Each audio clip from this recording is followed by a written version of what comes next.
Morning sir. Sir, Meenakshi Natarajan ప్రజా ప్రాతినిధ్య చట్టానికి విరుద్ధంగా రాజ్యసభ నామినేషన్ తిరస్కరణకి గురైంది అని చెప్పి న్యాయం చేయమంటూ సుప్రీంకోర్టుని ఆశ్రయించారు. అది నేడు విచారణ ఉంది. ఈలోగా అదే ముగ్గురు బీజేపీ అభ్యర్థుల్ని ఏకగ్రీవంగా విజేతలుగా ప్రకటించింది ఈసీ. ఈ క్రమంలో చూస్తే మీనాక్షి నటరాజన్ నామినేషన్ తిరస్కరణ లేవనెత్తిన ప్రశ్నలు ఏంటి సార్? ఇప్పుడు అది కేవలం రాజ్యాంగ ఉల్లంఘనే కాదు, ఇది ఒక కుట్రలాగా కనబడుతోంది. ఇది నేను చెప్పడం కాదు, ది హిందూ పత్రిక రాసిన సంపాదకీయంలో ఇట్స్ ఏ కాన్స్పిరసీ అని వాడింది పదం. నార్మల్గా రేర్ అంత ఘాటైన పదంతో విమర్శించడం. ఎందుకని ఇది అంటున్నారు అంటే, కేసు ఏంటి? నిజంగా ఆమె పైన క్రిమినల్ కేసు ఏమీ లేదు. తెలంగాణలో కేసు అంటున్నారు. తెలంగాణలో ప్రభుత్వం ఏమి ఆ పైన పోలీసు ఏమి కేసు పెట్టలేదు. ఏ ఎఫ్ఐఆర్ దాఖలు కాలేదు, ఏ ఛార్జ్ షీట్ పడలేదు, ఛార్జెస్ ఫ్రేమ్ చేయలేదు. మరి ఏంటి కేసు? కేసు ఆమెకు సంబంధించింది కాదు. కేసు ఒక కాంగ్రెస్ నాయకుని పైన ఇంకొకరు పెట్టిన ప్రైవేట్ కంప్లైంట్ అది. సో ఆ ప్రైవేట్ కంప్లైంట్ లో ఆ నాయకుని పైన రాజకీయంగా ఎందుకు చర్య తీసుకోలేదు అంటూ ఈమె పేరు కూడా మీనాక్షి నటరాజన్ రాష్ట్ర పార్టీ వ్యవహారాల ఇన్ఛార్జ్ కనుక ఆమె పేరు కూడా రాశారు. అంతే. ఆమెను కోర్టు నోటీస్ సమాచారం నోటీస్ ఇచ్చింది. సహజంగా కేసు ఉంటే ఏమవుతుందంటే కోర్టు నోటీసులు ఇస్తుంది, సమాచారం చెప్పండి, మరి మీ గురించి ఇలా వచ్చింది ఆరోపణ అంటే వాళ్ళు దానికి సమాధానం ఇస్తారు. సో అది ఎక్కడా ఎఫ్ఐఆర్ రిజిస్టర్ అయింది కాదు, అది నేరుగా ఒక ప్రైవేట్ కంప్లైంట్ స్ట్రైట్ అవే కోర్టుకి వెళ్ళింది. సో ఇందులో మీనాక్షి నటరాజన్ నిందితురాలు కాదు, మీనాక్షి నటరాజన్ పైన కేసు కాదు, ఆరోపణ కూడా ఆమె పైన కాదు. ఆరోపణ వేరే వ్యక్తి పైన, ఆయన కాంగ్రెస్ నాయకుడు గనక ఆయన పైన మీరు పార్టీ పరంగా ఎందుకు చర్య తీసుకుంటలేరు అని క్వశ్చన్ చేస్తూ ఈమె పేరు కూడా రాశారు. అంతే. ఇందులో దీన్ని పట్టుకొని క్రిమినల్ కేసుగా చిత్రీకరించి దానిపైన ఆమె రాజ్యసభ సభ్యత్వాన్ని రద్దు చేసి తెలంగాణలోనే కాంగ్రెస్ వాళ్ళే మాకు ఇచ్చారని ప్రత్యేకంగా రాజకీయ ప్రకటన చేసి తెలంగాణ కాంగ్రెస్ లో ముసలం పుట్టించాలి, తెలంగాణ ముఖ్యమంత్రికి హైకమాండ్కి మధ్య గ్యాప్ పెంచాలి, ఇంత రాజకీయ కుతంత్రం జరుగుతుంది వెనకాల. So it's a simple case. Okay, ఆ రాజకీయాలు ఎట్లయినా ఉండండి, పోనీ నిజమే తెలంగాణ కాంగ్రెస్ లోనే ఒక వర్గం మీనాక్షి నటరాజన్ దెబ్బతీసడానికి సమాచారం ఆ బీజేపీకి ఇచ్చి ఉంటుంది అనుకుందాం. ఆ పొలిటికల్ పాయింట్ పక్క పెడదాం. లీగల్ పాయింట్ ఏంటి? మరి ఆమె ఆ కేసు గురించిన ఆ కేసే కాదని ఆ సమాచారాన్ని అఫిడవిట్ లో పొందుపరచాలా? చట్టం ఏం చెప్తోంది? Section 33A of the people's representation act, గూగుల్లో కొడితే వస్తుంది. Section 33A of representation of people's act clear గా ఏం చెప్తుందంటే, రెండేళ్లు అంతకన్నా ఎక్కువ శిక్ష పడేటువంటి కేసుల్లో మీరు నిందితులైతే, అక్యూజ్డ్ అయితే, ఛార్జెస్ ఫ్రేమ్ అయితే ఆ సమాచారం అఫిడవిట్ లో పొందుపరచాలని క్లియర్ గా ఉంది. ఛార్జెస్ ఎప్పుడు ఫ్రేమ్ అవుతాయి? ఎఫ్ఐఆర్ దాఖలైనాక, ఇన్వెస్టిగేషన్ జరిపాక, పోలీసులు ఛార్జ్ షీట్ వేశాక ఆ ఛార్జెస్ ను కోర్టు ఫ్రేమ్ చేస్తుంది. Judicial framing of the charges ఇది judicial process, it's not even a police process. అలా అయితే దేశంలో అందరిపైన కేసులు పెట్టి వాళ్ళ నామినేషన్ కూడా ఆపచ్చు. సో అందువల్ల జ్యుడిషియల్ ప్రాసెస్ అది. అంటే ఇక్కడ ఎఫ్ఐఆర్ లేదు, ఛార్జెస్ లేవు, జ్యుడిషియరీ దాకా పోలేదు. అసలు ఈ కేసే కాదు, అది ఎందుకు ఇవ్వలేదు అని అడగడంలో అర్థం ఉందా? సో అలా అయితే రేపు ట్రాఫిక్ చాలాన్ పడుతుంది. ట్రాఫిక్ చాలాన్, నీకు ట్రాఫిక్ చాలాన్ పడ్డదని కూడా తెలియదు. ఫోటో తీస్తాను నువ్వు పోతున్నప్పుడు, నోటీస్ కూడా వస్తుంది, నువ్వు ఆ ప్లేస్ లో లేవు టైంకు. అంటే అది ఇన్ఫర్మేషన్ ఇవ్వలేదు కదా, నా మీద ట్రాఫిక్ చాలాలు పడ్డాయి అని రాశారే కదా, రాయాలా? పోటీ ఎమ్మెల్యేలు ఎంపీలుగా పోటీ చేసేవాళ్ళు ఇంకో మా పైన ఇన్ని రకాల ట్రాఫిక్ చాలాలు పడ్డాయి అని రాస్తారా? లేదు. మీరు ఏదైనా కరెంటు బిల్లు కట్టలేదు, నోటీస్ ఇస్తారు. కరెంటు బిల్లు కట్టలేదు అందువల్ల నోటీస్ ఇచ్చారు, ఆ నోటీస్ మెన్షన్ చేసిండ్రా అంటారు ఎవరన్నా? లాజిక్ ఉందా? అలా. సో ఇవన్నీ కామన్ గా నోటీసులు చాలాసార్లు ఇస్తుంటారు, దానికి మనం ఆన్సర్ చెప్తూ ఉంటాం. నోటీస్ ఇవ్వడం అనేది కేసు కాదు. నోటీస్ ఇవ్వడం అనేది ఒక అంశం పైన కన్సర్న్ అథారిటీ క్లారిఫికేషన్ సీక్ చేయడం. ఇంకో మీపై ఇలాంటి ఆరోపణ వచ్చింది, దీనికి మీ సమాధానం ఏంటి అని అడుగుతారు. సమాధానం ఇస్తే సంతృప్తి చెందుతారు, సంతృప్తి చెందకపోతే ఫర్దర్ కోర్స్ ఆఫ్ యాక్షన్ ఉంటుంది. ఇందులో క్రిమినల్ కేసు ఉన్నట్లు, ఆ క్రిమినల్ కేసు ఆమె పైనే ఉన్నట్లు, ఆమె పైన క్రిమినల్ కేసు ఆమె డిస్క్లోజ్ చేయలేదు అని ఒక ఊహించి చెప్పడం. ఇదే ఎలక్షన్ సైకిల్లో ఇప్పుడు మధ్యప్రదేశ్లో జరుగుతున్న సమయంలోనే ఇంకో రాష్ట్రంలో ఇలాగే ఒక అఫిడవిట్ లో సమాచారం ఇవ్వకపోతే రిటర్నింగ్ ఆఫీసర్ టైం ఇచ్చి ఆ అమెండెడ్ అఫిడవిట్ సబ్మిట్ చేయమన్నాడు. ఇంకా మీరు ఈ సమాచారం ఇందులో లేదు, అది కూడా పొందుపరిచి అమెండెడ్ అఫిడవిట్ ఇవ్వండి అని టైం ఇచ్చాడు. అలాగే ఈమెకు ఇవ్వచ్చు కదా, నిజంగానే people representation people's act mandatory చేయకపోయినా రిటర్నింగ్ ఆఫీసర్ కు ఆ కోర్టు సమాచారం అడిగింది కనుక అది కూడా ఇవ్వాలి అని కోరుకుందనుకోండి, అమ్మా ఇంకో ఇది కూడా ఇవ్వండి, మీ మీద ఏదో ఇట్లా కోర్టు నోటీస్ ఇచ్చింది కదా సమాచారం చెప్పమని, అది కూడా పొందుపరచండి అని చెప్పండి, అయిపోతుంది. దానికి ఏమున్నది? దాని కొరకు నువ్వు కంప్లీట్ గా ఒక నామినేషన్ ని రిజెక్ట్ చేసి ఒక అభ్యర్థిని ఎలక్షన్ లో పోటీ చేసే అవకాశాన్ని లేకుండా చేయడం అంతకన్నా అన్యాయం ఉంటుందా? ఇంతకన్నా డెమోక్రసీ ఇంకేముందిగా? ఇప్పుడు అందుకే కాంగ్రెస్ పార్టీ ఏమంటుంది, ఓటు చోరు అయిపోయింది, ఇప్పుడు సీట్ చోరు అయిపోయింది అంటున్నారు. ఇక రేపు రాబోయే కాలంలో ప్రతిపక్షాలు ఎవరు పోటీ చేయనియరా? ఇక సో పోనీ అదంతా అయింది. సుప్రీంకోర్టుకి వెళ్ళారు. ఇవాళ సుప్రీంకోర్టులో విచారణ ఉంది. ఈలోగా యునానిమస్ గా డిక్లేర్ చేసి పడేశారు. ఎలక్షన్ కమిషన్ ముందు కాంగ్రెస్ నాయకులు మీనాక్షి నటరాజన్ రిప్రజెంటేషన్ ఇచ్చారు. ఎలక్షన్ కమిషన్ ఇంకా దానిపైన యాక్షనే తీసుకోలేదు. ఈ లోపల సుప్రీంకోర్టు కూడా వెళ్ళారు. సుప్రీంకోర్టులో ఇవాళ విచారణ సమయంలో ఈ లోపల ఎలక్ట్ చేయాల్సిన అంత తొందర ఏమొచ్చింది? చూడు, వెంటనే డిక్లేర్డ్ ఎలక్షన్ అన్నారు. సో యునానిమస్ గా వీళ్ళు గెలిచిపోయారని చెప్పారు. సో ఇదంతా ఏం తెలియజేస్తోంది? మేము ఆఖరికి ప్రతిపక్షాలను ఎన్నికలు కూడా పోటీ చేయడం. ఈ రేపు భవిష్యత్తులో ఎన్నికలు కూడా జరుగుతాయో డౌట్ వస్తుంది జనానికి.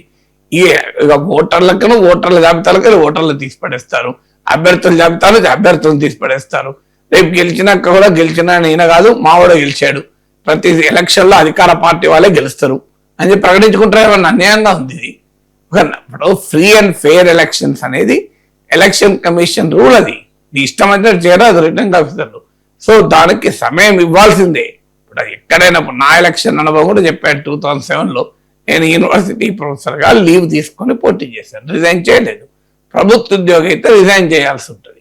ఈ డౌట్ నాకు వచ్చి నేను ఎలక్షన్ కమిషన్ ఆఫ్ ఇండియాకు 6 నెలల ముందు లేఖ రాశాను. సార్ నేను ఇట్లా యూనివర్సిటీ ఎంప్లాయీని, కానీ నేను రిజైన్ చేయాల్సి ఉంటుందా లేదా లీవ్ తీసుకొని పోటీ చేయొచ్చా అంటే ఎలక్షన్ కమిషన్ విచిత్రమైన సమాధానం చెప్పింది, we're not an advisory body అన్నది.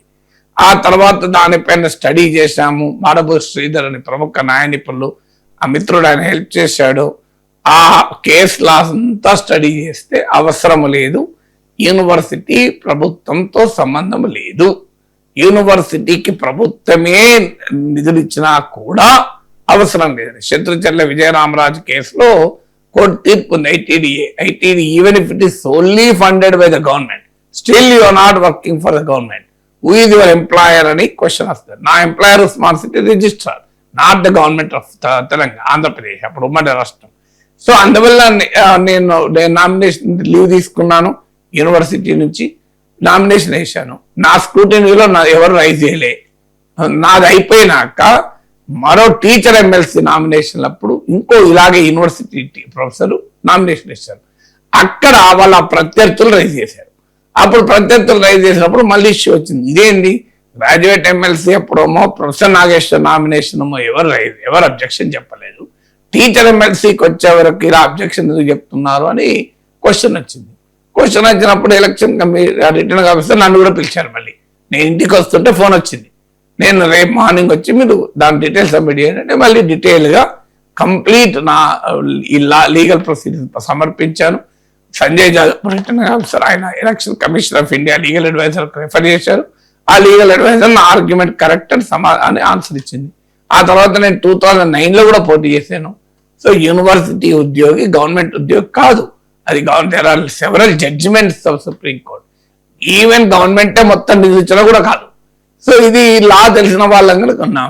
ఇక నాకు టైం ఇచ్చారు కదా, నెక్స్ట్ డే కూడా మళ్ళీ క్లారిఫికేషన్ ఇచ్చినాకనే కదా, వెంటనే కంప్లైంట్ వచ్చింది కదా అని యూఆర్ రిజెక్టెడ్, నీకు నామినేషన్ ఏం అనలేదు. ఎందుకంటే that is the free and fair election. అక్కడ ఏ కాన్స్పిరసీ లేదు కనుక అనలేదు. సో ఇక్కడ కాన్స్పిరసీ లాగా కనబడుతున్నది కదా, ఆమెను ఎలాగైనా రానివ్వకూడదు పార్లమెంటుకు. కాంగ్రెస్ ఆ ఒక్క రాజ్యసభ సీటు కూడా మేము వదలమని భారతీయ జనతా పార్టీ కూడా ఆలోచించాలి. 70% అబోవ్ కంట్రీని పాలిస్తున్న పార్టీ అది.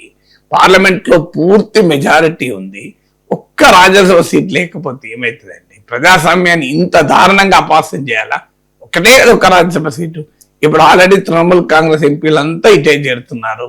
సో ఇప్పుడు బెంగాల్ ఎన్నికలు అయిపోయినాయి. మీకు బెంగాల్ నుంచి కూడా రాజ్యసభ సభ్యులు వస్తారు. ఏం కొరత ఉంది రాష్ట్రంలో? ఒక్క రాజ్యసభ సీటు కొరకు ఒక అభ్యర్థిని ఎన్నికల్లో పోటీ చేయకుండా చేసి అన్యాయంగా క్రిమినల్ కేసు కాకపోయినా క్రిమినల్ కేసుని చెప్పి రిజెక్ట్ చేసి ఇంత అపహాస్యం పాలు చేయడం అవసరమా ప్రజాస్వామ్యాన్ని? ఏ ఒక్క సీటు రాకపోతే ఏమవుతుందండి ఒక పార్టీకి? 12 ఏళ్ళుగా అధికారంలో ఉండి 71% ఆఫ్ ఇండియాను పాలిస్తూ పార్లమెంట్ లో తిరుగులేని మెజారిటీ ఉన్న పార్టీ కాస్తంత జనరాసిటీ, కాస్తంత అపోజిషన్ పట్ల టాలరెన్స్, కాస్తంత మ్యాగ్నానిమిటీ, హుందాతనం ప్రదర్శిస్తే నష్టం ఏంటండి? ప్రజాస్వామ్యంలో వ్యవస్థల్ని మీరు ఇలా బలహీనపరిస్తే ఇవాళ బీజేపీకి కాంగ్రెస్ పట్టిన పరిస్థితి బీజేపీకి పట్టచ్చు. కాంగ్రెస్ పవర్ లోకి వస్తే బీజేపీని ఇలాగా ఆడుకుంటారు. అది కోరుకుందామా? మనం ఎప్పుడు కూడా ప్రజాస్వామ్యానికి తూట్లు పడిస్తే దాని బాధ ఇవాళ మన నిందితులు అక్యూజ్లు ఉంటాం, రేపు మనమే విక్టిమ్ అవుతాం. ఒకసారి డెమోక్రాటిక్ ఇన్స్టిట్యూషన్ మనం వీకెండ్ చేయకూడదు. పైన నిజంగానే క్రిమినల్ కేసు పెట్టారనుకోండి, as per the representation of people's act 33A ప్రకారం మీరు ఆమె ఇన్ఫర్మేషన్ ఇవ్వకపోతే తప్పు. క్లియర్ గా చట్టంలో ఉంది. Representation of people's act section 33A(1) చదవండి, ఎంత క్లియర్ గా ఉందో మీకు. మరి ఎందుకు చేస్తున్నారో అర్థం కాదు. సార్, నిన్న ప్రధాని మోదీతో సీఎం రేవంత్ రెడ్డి భేటీ అయ్యారు. ఈ భేటీలో ఆయన తెలంగాణ అభివృద్ధి కోసం 7 వరాలు అడిగారు సార్. ఆ 7 వరాలు ఏంటి సార్? అసలు వరాలు అడగడం ఏంటంటే నాకు అర్థం కాలేదు. అంటే రాష్ట్ర ప్రభుత్వము భక్తుడు, కేంద్ర ప్రభుత్వం దేవుడా? అసలు ఇది ఫెడరల్ స్ఫూర్తికి విరుద్ధం కదా. మరి వరాలన్న పదం రేవంత్ రెడ్డి వాడాడో నాకు లేదో నాకు తెలియదు, కానీ పత్రికల హెడ్లైన్ అయితే 7 వరాలు వచ్చింది. ఫస్ట్, నా అబ్జెక్షన్ ఫర్ ద వర్డ్ వరం. అంటే వరం ఎవరెవరికి ఇస్తారు? దేవుడు భక్తుడికి ఇస్తే వరం అవుతుంది. కేంద్రము దేవుడు కాదు, రాష్ట్రము భక్తుడు కాదు. కేంద్రానికి రాజ్యాంగంలో ఏ అస్తిత్వం అయితే ఉందో, ఉనికి ఉందో, రాష్ట్రానికి కూడా అదే రాజ్యాంగంలో ఉనికి ఉంది. కేంద్రం నుంచి కాదు అధికారాలు రాష్ట్రం పొందేది. కేంద్రమైనా రాష్ట్రమైనా రాజ్యాంగం నుంచే అధికారాలు పొందుతుంది. Chief minister is not subordinate to the prime minister.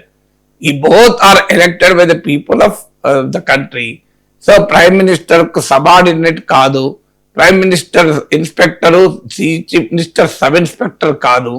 Prime minister కు కింద పనిచేయడు chief minister. Chief minister is an independent entity. Telangana legislature will not work under parliament. It is independent. Even Telangana high court will not work under supreme court. Supreme court appellate కోర్టే. High court independent గా discharge చేస్తారు responsibility. మీకు higher court supreme court.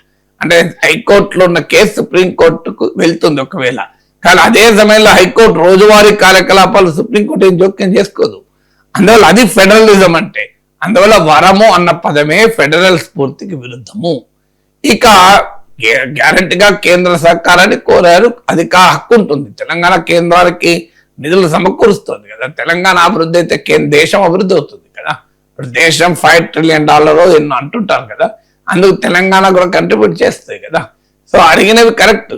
ఏమడిగారు? 1, Godavari నదీ జలాల వినియోగంలో సహకరించండి అన్నారు. ఎందుకంటే తెలంగాణకున్న 2 ప్రధాన నదులు కృష్ణా, గోదావరి. కృష్ణాలో నీళ్లు తక్కువ, ప్రాజెక్టులు ఎక్కువ ఇప్పటికే.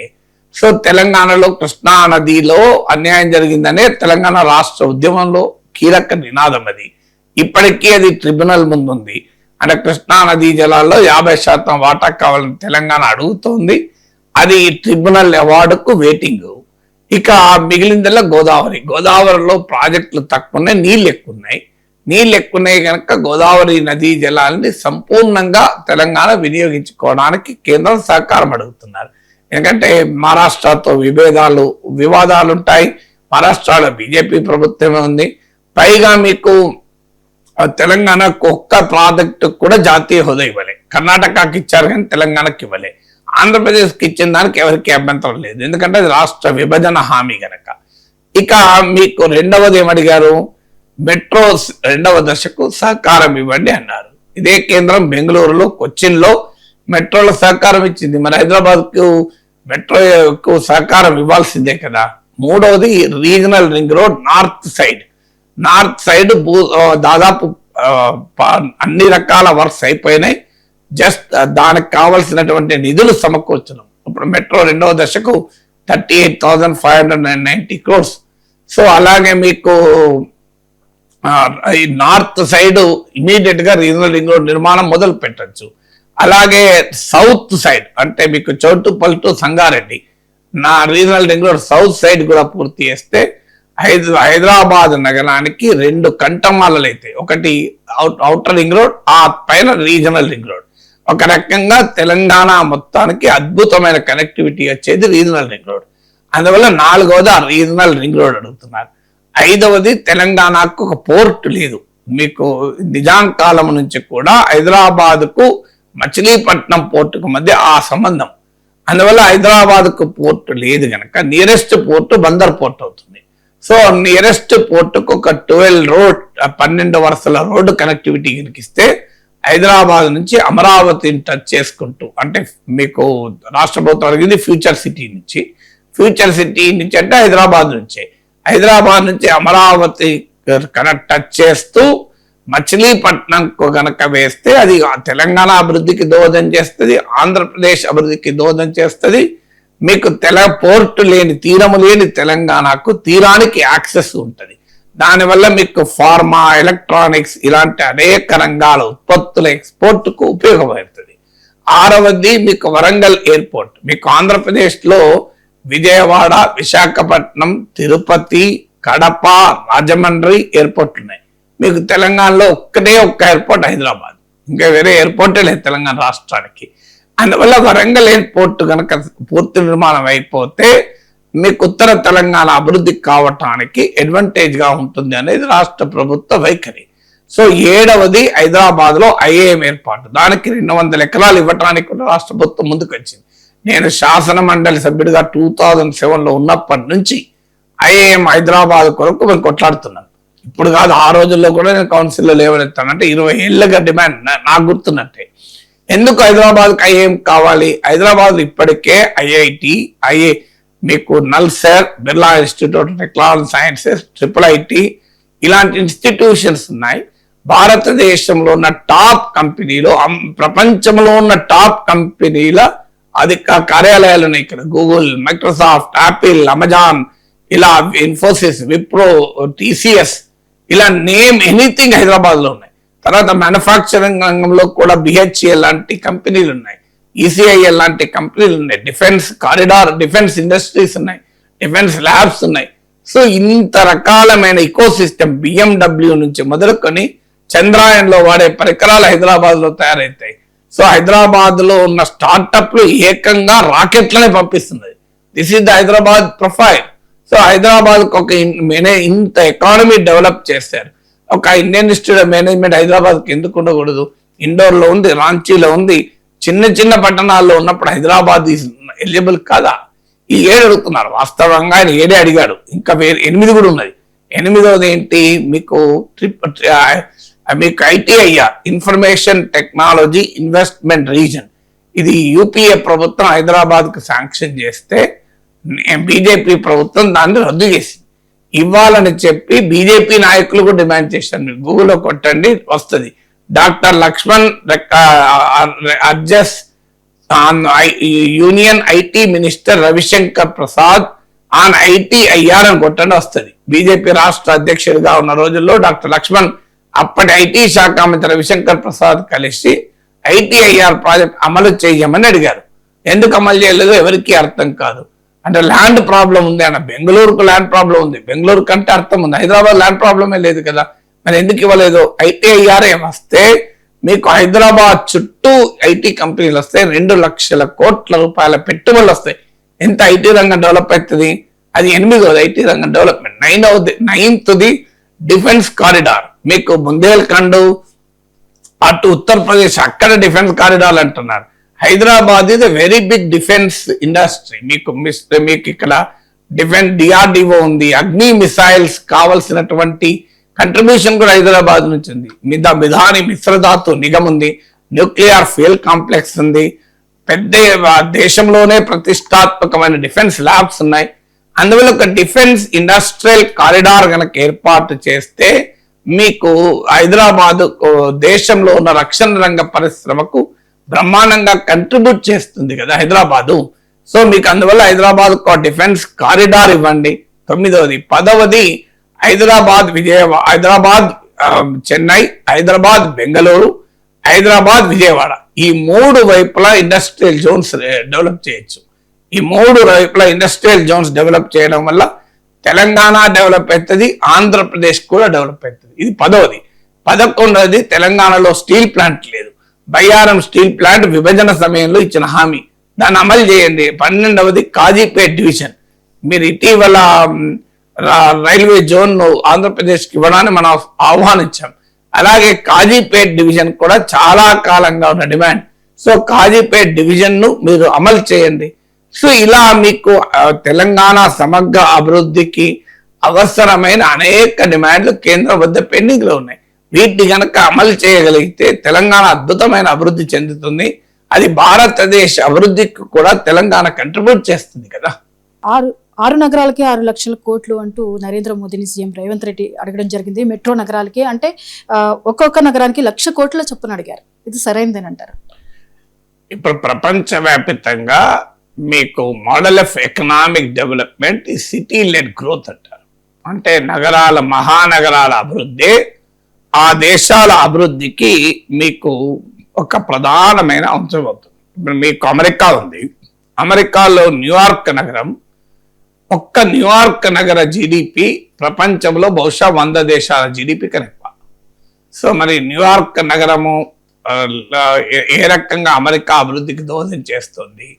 సో ఇలా ప్రపంచవ్యాప్తంగా కూడా ఇప్పుడు భారతదేశంలో ఇండియన్ ఎకానమీలో బాంబే నగరానికి ఉన్న పాత్ర మామూలు పాత్ర కాదు కదా. ఇన్కమ్ ట్యాక్స్ కట్టే వాళ్ళలో ఒక సిగ్నిఫికెంట్ ఇన్కమ్ ట్యాక్స్ కలెక్షన్ మీకు బాంబే నుంచి వస్తుంది. అంత పెద్ద ప్రాధాన్యత కలిగినటువంటి నగరం బాంబే. సో అందువల్ల ప్రపంచవ్యాప్తంగా ఒకప్పటి కాన్సెప్ట్ కాదు. ఒకప్పుడు అర్బనైజేషన్ అంటే ఒక నెగటివ్ దృక్పథం ఉండే అర్బనైజేషన్ అంటే. కానీ ఇప్పుడు ప్రపంచంలో మెజారిటీ ప్రజలు పట్టణాల్లో నివసించే దశకు మనం చేరుకుంటున్నాం. అందువల్ల సిటీ లెడ్ ఎకనామిక్ గ్రోత్ అనేది మోడల్ ఇప్పుడు. అందుకే ఇప్పుడు ఆంధ్రప్రదేశ్లో కూడా అమరావతి అనే ఒక గ్రీన్ ఫీల్డ్ సిటీ, కొత్తగా ఒక నగర నిర్మాణం అని ఎందుకంటున్నారు. So this is era of city led economic growth. అందువల్ల మీకు ఢిల్లీ, బాంబే, చెన్నై, కోల్కతా, హైదరాబాద్, బెంగళూరు ఈ 6 నగరాలు కూడా చాలా చారిత్రక నగరాలు. హైదరాబాద్ తీసుకుంటే 400 years పైన చరిత్ర ఉన్న నగరం ఇది. కోల్కతా నగరం అంతే, చెన్నై నగరం అంతే. సో ఇంత పెద్ద నగరాలు ఎవరికి ఏమవుతుంది అంటే, నగరాలు చారిత్రక నగరాలే కాదు, పెద్ద ఎత్తున జనాభాను ఈ మహానగరాలు ఆకర్షిస్తున్నాయి. మహానగరాలకు ఉండే ప్రత్యేకత ఏంటంటే అది కేవలం ఆ రాష్ట్ర జనాల్ని ఆకర్షించదు. ఇప్పుడు మీరు హైదరాబాద్ తీసుకుంటే హైదరాబాద్లో ఓన్లీ తెలంగాణ ప్రజలే ఉన్నారా? ఓన్లీ తెలుగు ప్రజలే ఉన్నారా? ఇవాళ హైదరాబాద్లో పంజాబీలు ఉంటారు, మలయాళీస్ ఉంటారు, బెంగాలీస్ ఉంటారు, కన్నడిగాస్ ఉంటారు, నార్త్ ఇండియన్స్ ఉంటారు, ఈవెన్ నార్త్ ఈస్టర్న్ వాళ్ళు కూడా ఉంటారు. మీరు జస్ట్ అర్బన్ కంపెనీ బుక్ చేయండి. మొన్న నేను బుక్ చేస్తే హెల్ హుల్ హున్ లున్ మున్ అని వచ్చాడు ఆయన. ఆ పేరు ఇదేందయ్యా, హున్ హెన్ లున్ మున్ అని పేరేంటి అని అడిగితే, సార్ నేను నార్త్ ఈస్ట్ సార్ కుకీ అని. మీకు ఇక్కడ చూడండి, అంటే హైదరాబాద్లో అర్బన్ కంపెనీలో పనిచేయడానికి కూడా మణిపూర్ నుంచి హెన్ మున్ లున్లు వచ్చి ఇక్కడ పనిచేస్తున్నారు. అంటే ఎంత దేశవ్యాప్తంగా ఉన్న ప్రజానీకానికి హైదరాబాద్ ఉపాధి కల్పిస్తోంది, జీవనోపాధి కల్పిస్తోంది. సో అందువల్ల Hyderabad is not a city for Telangana, Hyderabad is a city for India అన్నదానికి ఇది ఉదాహరణ. అందువల్ల మీరు హైదరాబాద్ అభివృద్ధిపై ఖర్చు పెడితే అది భారతదేశ అభివృద్ధి ఖర్చు చేసినట్టు. ఈ మహానగరాలన్నీ అభివృద్ధి అయితే మీకు ఆదాయాన్ని కూడా ఇస్తాయి. ఇప్పుడు మీకు తెలంగాణ ఆదాయంలో హైదరాబాద్ సిగ్నిఫికెంట్ కాంపోనెంట్ కదా. మీకు హైదరాబాద్ ఆదాయమే లేకపోతే తెలంగాణ ఎకానమీ ఇంత రోబస్ట్ గా ఉండదు. సో ఎప్పుడైతే నగరాలు ఆ రెవెన్యూ ఇస్తుందో, ఇంటర్లాండ్ కూడా అంటే ఇతర ప్రాంతాలను కూడా డెవలప్ చేస్తానికి అవకాశం ఉంటుంది. ఎందుకంటే హైదరాబాద్ ప్రొవైడ్ దట్ ఇన్కమ్ కనుక ఆ ఇన్కమ్ ఇతర ప్రాంతాల పైన ఖర్చు పెట్టచ్చు. తర్వాత ఇన్ఫ్రాస్ట్రక్చర్ ఎందుకు 1,00,000 కోట్లు అడుగుతున్నారు అంటే ఈ మహానగరాల్లో సమస్య ఏమవుతుందంటే ఇన్ఫ్రాస్ట్రక్చర్ అనేది చాలా ఓల్డ్ ఉంటుంది. హైదరాబాద్లో అండర్ గ్రౌండ్ డ్రైనేజ్ ఉంది, హైదరాబాద్లో వాటర్ సిస్టమ్ ఉంది, హైదరాబాద్కు ఒక స్టామ్ వాటర్ డ్రైన్స్ కావాలి. ఇవన్నీ కూడా పెరుగుతున్న జనాభామో చాలా రెట్లు ఎక్కువ. ఈ ఇన్ఫ్రాస్ట్రక్చర్ క్రియేట్ చేసిన రోజు ఉన్న జనాభా ఎంత, ఈరోజు జనాభా ఎంత? ఇంత భారీగా పెరిగిన తర్వాత ఆ ఇన్ఫ్రాస్ట్రక్చర్ను మొత్తం రీమోడర్నైజ్ చేయాల్సి ఉంటుంది. అది ఏ రాష్ట్ర ప్రభుత్వానికి ఉన్న బడ్జెట్ సరిపోదు, ఏ జిహెచ్ఎంసీకి ఉన్న బడ్జెట్ అయితే అసలే సరిపోదు. మరి how can you create infrastructure for that? దానికి ఖచ్చితంగా కేంద్రం సహకరిస్తే అది 1,00,000 కోట్లు ఇస్తుందా, 50,000 కోట్లు ఇస్తున్న ప్లాన్. అందువల్ల నేను చాలా రోజులుగా అంటున్నాను, అమరావతికి కనీసం ఒక 50,000 కోట్లు కేంద్రం ఇవ్వాలి. ఎందుకంటే అది రాష్ట్ర విభజన వల్ల రాజధాని లేని రాష్ట్రంగా మిగిలిపోయింది కనుక. కానీ ప్రతిసారి మాట్లాడుతుంటే నా పైన అటాక్ చేస్తున్నారు. నేను అడుగుతున్నాడు అమరావతి కడే, ఎక్కడి నుంచి? ఆంధ్రప్రదేశ్ నుంచే అధికారం ఉన్న వారి నుంచి అటాక్. విచిత్రం ఏంటంటే సార్ అడుగుతున్నా నయమే, మనం అడగలేకపోతున్నాం పాలిటిక్స్ వల్ల, పొలిటికల్ అలియన్సెస్ వల్ల. కనీసం ఎవరో అడుగుతున్నారు, అది మనకు ఉపయోగపడుతుందని భావించకుండా ఈయన 50,000 కోట్లు అడిగి కూటమిలో విభేదాలు సృష్టిస్తున్నారని నా పైన ఆరోపణలు చేస్తున్నారు. ఇలా విభేదాలు ఏముంది? ఇప్పుడు హైదరాబాద్కి 1,00,000 కోట్లు అడిగారు రేవంత్ రెడ్డి, ఎందుకు అమరావతికి 1,00,000 కోట్లు ఎందుకు అడగద్దు? ఇప్పుడు తెలంగాణ ముఖ్యమంత్రి హైదరాబాద్ అభివృద్ధికి 1,00,000 కోట్లు అడిగాడు. మరి తెలంగాణ అభివృద్ధికి, హైదరాబాద్ అభివృద్ధికి తెలంగాణ ముఖ్యమంత్రి 1,00,000 కోట్లు అడిగినప్పుడు అమరావతి అభివృద్ధికి 1,00,000 కోట్లు ఆంధ్రప్రదేశ్ ముఖ్యమంత్రి ఎందుకు అడగకూడదు? నాకు ఇప్పటికీ అర్థం కాదు. ఎందుకు అడిగితే తప్పేంటి? అడగండి, అమ్మాయిన అన్నం పెట్టదు కదా. అడిగినంత మాత్రాన మోడీకి కోపం వచ్చి కూటమి నుంచి వెళ్ళిపోతాడా? అడిగినంత మాత్రాన మోడీకి కోపం వచ్చి ఈడీని సిబిఐని పంపుతాడా? పంపిండా? సో ఎందుకు అడగారో నాకు అర్థం కాదు, ఇప్పటికీ అర్థం కాదు. ఇప్పుడు రేవంత్ రెడ్డి 1,00,000 కోట్లు అడిగినప్పుడు చంద్రబాబు నాయుడు ఎంత అడగాలి? 2,00,000 కోట్లు అడగాలి. ఎందుకంటే హైదరాబాద్ ఏమో డెవలప్డ్ సిటీ, అమరావతి ఏమో గ్రీన్ఫీల్డ్ సిటీ, అది కొత్త నగరం. అందువల్ల రాష్ట్ర విభజన చారిత్రక పూర్వనంగం చూడండి. చెన్నై కేంద్రంగా మద్రాస్ రాష్ట్రంలో తెలుగు ప్రజలు ఉండే. 1953లో తెలుగు ప్రజలకు ఒక ప్రత్యేక రాష్ట్రం కొరకు మీకు బయటకు వచ్చే మద్రాసు నుంచి వచ్చేస్తే కర్నూలు రాజధాని చేసుకున్నారు. ఆ తర్వాత 1956లో ఉమ్మడి ఆంధ్రప్రదేశ్ ఏర్పడితే ఆ కర్నూలు రాజధాని కూడా రాజధాని అయింది. మళ్ళీ 2014లో 2 రాష్ట్రాలుగా విడిపోతే మళ్ళీ హైదరాబాద్ రాజధాని పోయి అమరావతికి వెళ్లాల్సి వచ్చింది. అంటే ఒకసారి మద్రాసును కోల్పోయారు, రెండోసారి కర్నూలు కోల్పోయారు, మూడోసారి హైదరాబాద్ కోల్పోయారు. అలాంటి రాష్ట్ర రాజధానికి 2,00,000 కోట్లు ఇస్తే తప్పేంటి? తెలంగాణ ముఖ్యమంత్రి 1,00,000 కోట్లు అడుగుతున్నప్పుడు హైదరాబాద్ నగరానికి, ఆల్రెడీ ఒక డెవలప్డ్ రోబస్ట్ సిటీకి, ఆంధ్రప్రదేశ్ ముఖ్యమంత్రి అదే మీటింగ్ లో ఉన్నారు కదా, మాకు 1,00,000 కోట్లు ఇవ్వండి, 2,00,000 కోట్లు, కనీసం 50,000 కోట్లు ఇవ్వండి అని అడిగితే తప్పేంటి? ఎందుకు అడగరు మరి చంద్రబాబు నాయుడు? నాకు ఇప్పటికీ అర్థం కాని అంశం అది. ఏ కూటమిలో అడగకూడదని ఉందా? ఇంకా కూటమిలో ఉంటే డబుల్ ఇంజన్ సర్కార్ కనుక ఇంకా విశ్వాసంతో అడగాలి. ఎందుకంటే ఇంకా ఇచ్చేవాళ్ళు, వడ్డించేవాడు మనవాడే కదా. వడ్డించేవాడు మనవాడు ఉన్నప్పుడు 2 లడ్డూలు ఎక్కువ వేయించుకుంటాను తప్ప, వడ్డించేవాడు మనవాడు ఉన్నా కూడా నేను లడ్డే అడగను, నేను తినను, వేరే వాళ్ళు తిన్నా మంచిది అంటే ఎట్లా? సో వడ్డించేవాడు మనవాడు ఉన్నప్పుడు 2 కాదు 4 అడుక్కోవాలి లడ్డూలు. సో అడగడానికే మొహమాటం ఎందుకు? పోనీ అడగడం లేదు. నాలాంటి వాళ్ళతో నా పైన దాడి ఎందుకు? నేను అడిగితే నా పైన విపరీతమైన దాడి. ఎందుకు దాడో అర్థం కాదు. ఎందుకు నేను ఏం అడుగుతున్నా? అయ్యా తెలంగాణ ముఖ్యమంత్రి 1,00,000 కోట్లు అడిగి మీరు కూడా అడగండి అంటానా? 1,00,000 కోట్లు 2,00,000 కోట్లు అడగను అమరావతికి ఎందుకు ఇవ్వరండి? ఎందుకంటే సీమాంధ్ర ప్రజల అభిష్టానికి భిన్నంగా రాష్ట్రాన్ని విభజించినప్పుడు రాజధాని నిర్మాణం బాధ్యత కదా, పార్లమెంట్ చట్టంలో ఉంది కదా. నిన్నగా మొన్న మళ్ళీ సవరించారు కదా అమరావతి ఏ చట్టం అని. మీరు ఎందుకు సవరించారు? మరి మీ సంబంధం లేకపోతే ఎందుకు సవరిస్తారు? సంబంధం ఉంది కనుక సవరించారు. మరి సంబంధం ఉన్నప్పుడు ఇవ్వాలి డబ్బులు, ఎందుకు ఇవ్వకూడదు? ఇది అడగాలి కదా, తెలుగు ప్రజలుగా మనం అడగాలి. అయ్యా ఇది అమరావతి చారిత్రక రాజధాని, మీకు ఇప్పటిది కాదు ధాన్యకటక నగరంగా శతవాళ్ళ రాజధానిది. దీనికి ఇది బౌద్ధము, హైందవము, ఇన్ని రకాల సాంస్కృతిక ఒక నిలయం అది.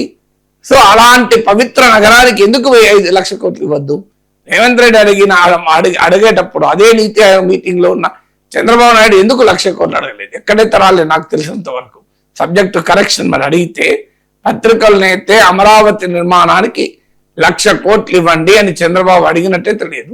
రేవంత్ రెడ్డి అది హైదరాబాద్కు 1,00,000 కోట్లు ఇవ్వండి అని అడిగారు తప్ప చంద్రబాబు నాయుడు అడిగినట్లేదు. ఎందుకు అడగడం లేదు అన్నది నా ప్రశ్న. Right sir.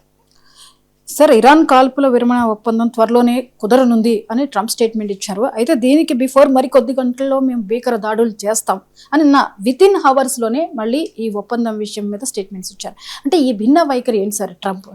భిన్న వైఖరి ఏంది? ట్రంప్ ఇది జోక్ ఆఫ్ ద మిలీనియం. ఎప్పుడే మాట్లాడతాడో ఆయనకు కూడా తెలుసు అనుకోండి. నేను వెరీ అన్ఫార్చునేట్ ఒక అమెరికా లాంటి దేశాధ్యక్షుడి నుంచి ఈ రకంగా కామెంట్ చేయాల్సి రావడం. ఎందుకంటే మీరు అన్నట్లు ఒక 2-3 గంటల వ్యవధిలోనే, ఎక్కువ కూడా కాదు టైం, భయంకరమైన దాడులు, భీకర దాడులు, కార్గ్ ఐలాండ్ను ఆక్రమించేసుకుంటాం అంటూ స్టేట్మెంట్ ఇచ్చారు. నేను నిన్న దానిపైన మాట్లాడాను, వీడు ఇవాళ ఉదయం పోస్ట్ చేశాను. మా వాళ్ళు అన్నారు, సార్ ఇట్లా భయంకర దాడులు, ట్రంప్ హెచ్చరిక అని తమ్నెల్ పెడదామంటే వద్దయ్యా, ఆయన 1-2 గంటలలో మళ్ళీ నీరు కాడతాడు. లేదు సార్ ఇట్లా భయంకరమైన దాడులు చేస్తారట అసలుగా అంటే నేనైతే నమ్మనయ్యా, వద్దులే అని చెప్పి కార్గ్ దీవుల్ని ఆక్రమిస్తామనేది పెట్టాను హెడ్లైన్ అన్నట్టే అయింది. లేకపోతే నేను ఆ వీడియో చూసే లోపల ట్రంప్ ఆరిపోయాడు. సో ట్రంప్ భీకర దాడులు అని చెప్పి మాట్లాడి వెంటనే వితిన్ 2 hours అయిపోయింది, గ్రేట్ సెటిల్మెంట్, ఒప్పందం కుదిరింది, డీల్ కుదిరింది, యూరోప్ లో సంతకాలు, 3-4 రోజుల్లో మీకు మంచి ముచ్చట చెప్తా అని మళ్ళీ వచ్చాడు. ఏంటి అసలు ఇది? ఇలా బిహేవ్ ఇతర బాలానందంలో కూడా ఇంత చైల్డిష్గా బిహేవ్ చేసేవారు కాదు. చిల్డ్రన్స్ ప్రోగ్రామ్ కూడా చేయరు. సో చిల్డ్రన్స్ ప్రోగ్రామ్ కూడా చేయరు. ఏంటి అసలు ఇది? అదే ఒక పికబు ఆడతారు చూడు పిల్లలతోని, ఇట్లా మేము మనోరాలతో ఆడతాం. ఒకసారి బ్లాంకెట్ ఇలా చెద్దరు కప్పుకొని తాత ఏడి అంటే ఒక్కసారి తీసి హలో నేనున్నా అంట అట్లా ఆడుతున్నట్టు ట్రంప్. ఒకసారి భీకర దాడులు అంటాడు, ఒకటేసారి అయిపోయింది గ్రేట్ సెటిల్మెంట్ అంటాడు. ఏమన్నా అర్థం ఉందా అసలు? ఏమన్నా ఒక దేశ ప్రెసిడెంట్ గారించే తీరాది. అందువల్ల అది అయితే ఇది స్వభావ ప్రాబ్లమే కాదు. ఇందులో ఇక్కడ వరకు మీరు వింటే ఏమనుకుంటారంటే ఏదో ట్రంప్ స్వభావం కాదు. అది ట్రంప్ స్వభావం డెఫినెట్ గా ఉంది. కానీ దానికి అదనంగా ఉన్న పాయింట్ ఏంటంటే Trump is not ready for war with Iran. ఎందుకంటే బెదిరిస్తున్నాడు. ఇరాన్ ఏమంటారు సంగతి చూస్తా అన్నది. అమెరికా వాడు బెదిరించి ఇరాన్ పైన దాడి చేసిన వెంటనే ఇరాన్, కువైత్, బహ్రెయిన్, జోర్డాన్ 3 దేశాల మీద అటాక్ చేసింది. ఇంకా మీరు కనుక మళ్ళీ అటాక్ చేస్తే సౌదీ అరేబియా, యుఏఈ అన్నిటి మీద అటాక్ చేస్తాం ప్రకటించేసింది. ఆల్రెడీ అమెరికా దాడి చేసిన మరుక్షణం కొన్ని మిసైల్ ప్రయోగించడంతోనే కువైత్, జోర్డాన్, బహ్రెయిన్ 3 దేశాలు అటాక్ చేసింది. సో దాంతో ఏమైంది? ట్రంప్ మళ్ళీ తోక ముడిచాడు. మన తెలుగులో చెప్పాలంటే తోక ముడిచాడు అని వస్తుంది హెడ్లైన్. ఇంకేముంటది? సో అసలు ఏంటి? ట్రంప్ వాన్స్ ఎన్ హానరబుల్ ఎగ్జిట్ అంటే గౌరవప్రదమైన నిష్క్రమణ కోరుకుంటున్నాడు. హానరబుల్ ఎగ్జిట్ అంటే ఏంటి? తానే గెలిచాను అని చెప్పుకొని వెళ్ళాలి. ఆడ గెలిచిందని చెప్పుకోవడానికి ఏమీ లేదు. ఇరాన్ లో రెజ్యూమ్ చేంజ్ కాలేదు. ఇరాన్ న్యూక్లియర్ కెపబిలిటీ ధ్వంసం కాలేదు. ఇరాన్ మిసైల్ కెపబిలిటీ నాశనం కాలేదు. ఇరాన్ ఇప్పటికీ కూడా అమెరికా హెలికాప్టర్లు కూల్చేస్తోంది. అమెరికా F-15 యుద్ధ విమానాలు కూల్చేస్తోంది. ఇరాన్ భారీగా దెబ్బతిన్నమాట నిజం, కానీ నాశనం కాలేదు. ఏం చేయాలో ట్రంప్కి అర్థం కావడం లేదు. ఆ స్టేట్ ఆఫ్ హార్మోజ్ అలాగే మూతబడి ఉంది, దాన్ని తెరిచే ప్రసక్తే లేదంటున్నాడు. నావెల్ బ్లాక్ అయినా ఇరాన్ భయపడతలేదు. ఏం చేయాలి? అందువల్ల ఒక వాతావరణం క్రియేట్ చేసి ఏమంటున్నాడు చూడు, భీకర దాడులు చేస్తా, భయంకర దాడులు చేస్తా, కార్గిల్ని ఆక్రమిస్తా అని నేను బెదిరించడంతోనే గజ శరణు అనుకుంటూ ఇరాన్ వచ్చేసింది. అందుకే ఒప్పందం కుదురుతుంది, యూరోప్ లో సంతకాలు పెడుతున్నా అంటున్నాడు. అందువల్ల ఇది సింప్లీ పోస్చరింగ్, అమెరికా ప్రజల కొరకు తానే గెలిచాడని చెప్పుకునేటువంటి ఒక వీక్ ప్రయత్నం అది. అందువల్ల is not ready for war. ఏదో రకంగా కారణం చెప్పి యుద్ధాన్ని తొందరగా ముగించి సో ఇంతే సంగతులు అందామని రెడీగా ఉన్నారు. ఆ అవకాశం కూడా ఇరాన్ ఇవ్వకపోవడం వల్ల ఈ రకమైన 2 గంటల్లో 3 రకాలుగా మాట్లాడుతున్నాడు. సార్, భారత వాణిజ్య నౌకలపై అమెరికా దాడి చేసింది. ఈ దాడిలో 3 భారతీయుల్ని బలిగొంది అమెరికా. ఒమన్ తీరానికి చేరువలో భారతీయ నౌకలపై 4 రోజుల్లో అమెరికా నౌకాదళం చేసిన 3వ దాడి ఇది. వాణిజ్య నౌకలపై దాడులు తీవ్ర విచారకరమంటూ ఈ విషయాన్ని వాషింగ్టన్ దృష్టికి తీసుకువెళ్లామని భారత్ కూడా పేర్కొంది. దాడులు ఆపేయాలంటూ డిమాండ్ చేసింది. సార్, అది భారతీయ వాణిజ్య నౌకలు కాదనుకుంటాను. నాకు తెలిసినంత వరకు అది యునైటెడ్ అరబ్ ఎమిరేట్స్ అనే కంపెనీ నడిపే నౌక అది. అందులో ఉన్నవాళ్ళు మన వాళ్ళు. సో దాని పేరు కూడా సెటబోలే, మీకు ఆ నౌక పేరు సెటబోలే అంటే subject to correction, Indian ship కాదనుకుంటాను, బట్ ఏదైనా ఇండియన్ సీ ఫేరర్స్ వాళ్ళు అంటే మన వాళ్ళు. ఇప్పుడు మీకు ప్రపంచంలో ఉన్న ఈ మర్కెంట్ షిప్స్ అంటారు, ఇది అంటే వాణిజ్య నౌకల్లో చాలా మంది భారతీయులు పనిచేస్తున్నారు. సో ఈ లాస్ట్ 3-4 days లో ఇలా 3 నౌకల పైన దాడులు చేస్తే అందులో ఇండియన్స్ ఉన్నవి. అంతకుముందు 24 మంది ఉన్న వాటి మీద దాడి చేస్తే వాళ్ళు కాపాడబెట్టారు. ఇప్పుడు ఇందులో ఈ సెట్బోలేస్ అనే నౌక పైన, అది యుఏఈ కంపెనీ ఓనర్ దానికి. సో ఆ సెటబోలే అనే కంపెనీ సెటబోలే అనే నౌక పైన దాడి చేశారు. ఈ దాడిలో 3 చనిపోయారు. అందులో ఒకరు మన తెలుగు బిడ్డ పట్నాల సురేష్ అని విశాఖపట్నానికి చెందినటువంటి చీఫ్ మెరైన్ ఇంజనీర్ కూడా ఉన్నాడు. అలాగే ఆదిత్య శర్మ అనే 23 ఏళ్ల పిల్లవాడు ఉన్నాడు పాపం. ఇంకో అతను కూడా ఇండియన్ ఉన్నాడు. సో మనకు తెలుగు కనెక్షన్ ఏంటంటే మన పట్నాల సురేష్ కూడా ఈ అమెరికా నౌకాదళం చేసిన దాడిలో మనవాడు కూడా చనిపోయాడు అన్యాయంగా, చీఫ్ మెరైన్ ఇంజనీర్ అతను. సో ఆ కుటుంబాలకు మనం సంతాపం ప్రకటించడంతో పాటు ఇది ఇంతకన్నా దుర్మార్గం ఇంకోటి కాదు. ఎందుకంటే అవి మర్చెంట్ షిప్స్, ఫస్ట్ పాయింట్. అంటే వాణిజ్య నౌకలు, అందులో ఏమీ ఆయుధాలు లేవు, అందులో మిసైల్స్ లేవు, అవి అన్ఆర్మ్డ్ షిప్స్. మీకు law of convention and seas అని చట్టం ఉంది, అంతర్జాతీయ international law on convention of seas అని. సో ఈ చట్టం ప్రకారము ఒక అనార్మ్డ్ షిప్ పైన నువ్వు దాడి చేయకూడదు. సో ఇది అనార్మ్డ్ షిప్, అందులో ఏం మిసైల్స్ లేవు, ఆయుధాలు లేవు. అమెరికా నావీ ఒక నిరాయుధులైనటువంటి నౌక పైన మిసైల్స్ తో దాడి చేసింది. ఇది ఇంతకన్నా దుర్మార్గం ఇంకోటి ఉంటుందా? రెండవది, అదేమి అమెరికా శత్రు దేశానికి సంబంధించింది కాదు. అది యుఏఈ కంపెనీ ఓనరు, ఇండియన్స్ ఉన్నారు అందులో. ఈ యుఏఈ కానీ ఇండియన్స్ కానీ ఎవరు కూడా అమెరికాకు శత్రువులు కామనం. అంటే అమెరికా మిత్రులకు సంబంధించిన నౌకలను కూడా మేము ఇలా ధ్వంసం చేస్తాం. ఇది రెండో తప్పు. మూడో తప్పు ఏంటంటే అమెరికా చెప్తున్న కాకమ్మ కథలు.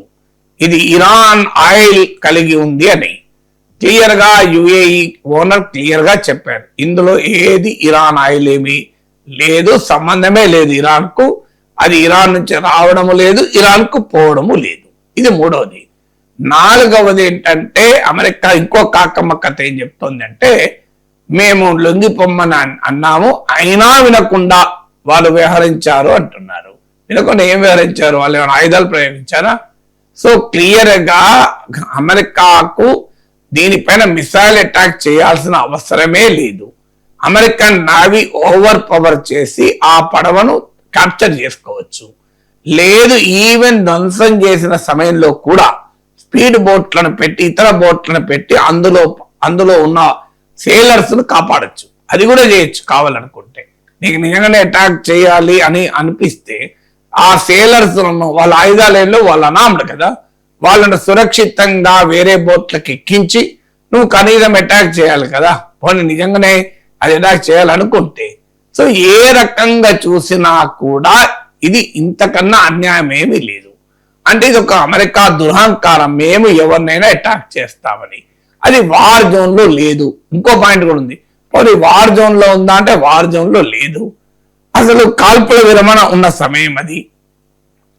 నావల్ బ్లాకేడ్ ఉందని చెప్పి మేము అటాక్ చేస్తామంటే నీ ఇష్టమా? అంటే మీ ఇంత కండకావరమా అమెరికన్ నేవీకి? అంటే మీ యొక్క ఫ్రెండ్లీ కంట్రీ, ఇది ఫ్రెండ్లీ దేశము, మీకేమి హాని తలబెట్టిన దేశం కాదు భారతదేశం. మీ మిత్ర దేశమైన యుఏఈ నుంచి వెళ్తోంది. మరి ఆ షిప్ అని ఎందుకు దాడి చేశారు? అందువల్ల ఖచ్చితంగా మనం ఇండియన్ గవర్నమెంట్ డిప్లొమాటిక్ గా రైజ్ చేసింది అబ్జెక్షన్. ఇప్పుడు G7 సమావేశాల సందర్భంగా ప్రైమ్ మినిస్టర్ మన మోడీ ప్రెసిడెంట్ ట్రంప్ కలుస్తాడు. ఇప్పటికీ చాలా మనకు జరిగిన అవమానాలు, మన ఎకానమీ చచ్చిపోతున్న డెడ్ ఎకానమీ అని తిట్టాడు. నేనే ఆపరేషన్ సింధూర్ ఆపాను అన్నాడు. మీరు సావండి, దూకి సావండి అని తిట్టాడు. ఎన్ని రకాలుగా మనం తిరుగుతున్నాడో మనం చూస్తున్నాం. ప్రపంచంలో రష్యన్ ఆయిల్ మనమే కొంటున్నామని అబద్ధాలు చెప్పాడు, మనమే హైయెస్ట్ గా కొంటున్నామని. Pakistan I love you, I love Pakistan అంటూ డ్యూయెట్లు పాడాడు. సో ఇండియాకు వ్యతిరేకంగా పాకిస్తాన్ కు అనుకూలంగా వైఖరి తీసుకుంటున్నాడు. మన ట్రేడ్ డీల్లో అన్యాయంగా మన పైన సుంకాలు విధిస్తున్నాడు.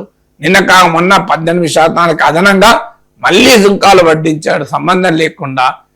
అసలు బాల కార్మికులతో తయారైన లేదు వెట్టి చాకిరీ చేసే కార్మికులతో తయారైన ఉత్పత్తులు మీరు ఇంపోర్ట్ చేసుకుంటున్నారని ఆరోపించి మన పైన మళ్ళీ సుంకాలు విధించాడు. సో ఇలా ఇండియాకు ప్రతి అంశంలోనూ వ్యతిరేకంగా ఉన్న ప్రెసిడెంట్ ట్రంప్ కు ఇప్పటికీ మన prime minister Modi my best friend, my good friend, my great friend అంటున్నాడు. ఇక్కడైనా చెప్పాలి. ఫ్రెండ్ అయితే ఏంటి? ఫ్రెండ్ అయితే ఇష్టమైతే చంపేయచ్చా మన వాళ్ళను? ఫ్రెండ్ అయితే ఇలా మన పట్నాల సురేష్ ప్రాణాలు వస్తాయా మళ్ళీ? ఫ్రెండ్ అయితే ఏంటి? ఫ్రెండ్ అయినా చెప్పాలి. ఎందుకు చెప్పకూడదు? ఇదే చైనా వాడే దూరుకునేటోడా? చైనా షిప్పుల పైన అటాక్ చేసి చైనాకు చెందిన సేలర్సే చనిపోయి ఉంటే ఇవాళ అమెరికా పట్ల చైనా ఎలా వ్యవహరించేది? మన ఇండియా అయితే అంత చాతకాని దేశం అనుకుంటున్నారా? సో చైనా అయినా కాదు, ఆఖరికి ఉత్తర కొరియా చాలు, చైనా పక్క పెట్టు, నార్త్ కొరియా కూడా ఎలా రియాక్ట్ అయ్యేది, ఇరాన్ కూడా ఎలా రియాక్ట్ అయ్యేది ఆఖరికి. ఎందుకు ఇండియా స్ట్రాంగెస్ట్ డిప్లొమాటిక్ ప్రొటెస్ట్ చేశాం, చేయాల్సిందే. ఇది ప్రెసిడెంట్ లెవెల్లో కూడా రైజ్ చేసి ఇక ముందు మరొక ఇండియన్ ఇలా అన్యాయంగా అమెరికా నౌకాదళ దాడుల్లో చావకూడదు. Thank you so much sir.